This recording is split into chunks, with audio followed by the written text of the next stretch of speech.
Way out in a remote corner of northeast India, there's this sacred site where myths aren't just told, they're literally carved into the landscape.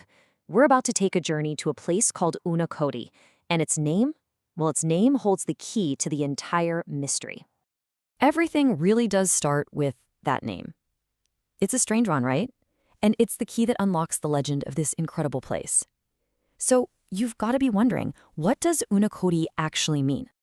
And there it is. In Sanskrit, Una means one less than, and Koti is a crore, which is 10 million. So the name literally means 10 million minus 1, 9,099,999. Now, isn't that a bizarrely specific number for a place name? Well, there's a heck of a story behind it.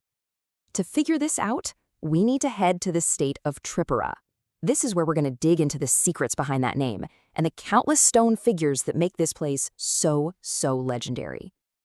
Okay, so the main local legend, the one that tries to explain everything, revolves around a sculptor named Kalu Kumar and a truly divine, maybe even impossible challenge. This is the story of where all those statues and that very strange name came from. So the story goes something like this. Kalu Kumar, this amazing sculptor, was a huge devotee of the goddess Parvati. He wanted nothing more than to go with her and Lord Shiva to their home on Mount Kailash. Shiva, he was a little reluctant. But he finally says, okay, fine, but on one condition. He tells Kalu he has to sculpt 1 crore, that's 10 million idols of him in a single night. An impossible task, right? But Kalu works like a man possessed, with superhuman speed, carving figure after figure. But as the sun starts to come up, the final tally is done, and he's just one single idol short. And that was the loophole Shiva needed. He used that technicality to leave Kalu Kumar behind, surrounded forever by his nearly complete masterpiece. And, Kalu Kumar's tale isn't the only one etched into these rocks. Among all the carvings, there's this massive, incredible depiction of Lord Shiva, with the sacred river Ganga crashing down from the heavens into his tangled hair. The myth says he did this to soften its impact so it wouldn't shatter the earth. Just amazing. But here's the thing, the stories carved in stone, they aren't the only ones that define this place. This ancient sacred landscape has also been the setting for a much tougher, much more modern reality.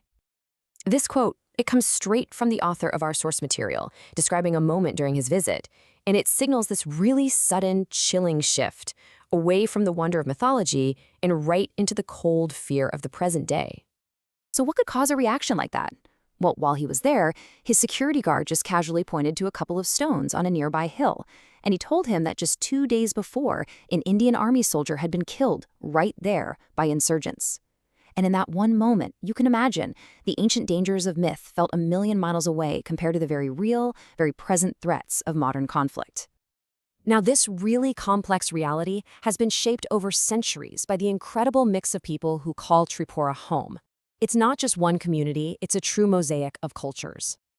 Over the years, there's been this constant flow of people into the region, and it's created what you see here, a truly multi-religious society. Tripura is home to 19 distinct scheduled tribes. It represents 4 of the world's major religions. You'll find a really strong Buddhist presence with these beautiful temples, but then you also see widespread worship of Lord Shiva, which of course connects all the way back to the myths of Unakoti itself. But to really get the spirit of a place, you gotta meet the people.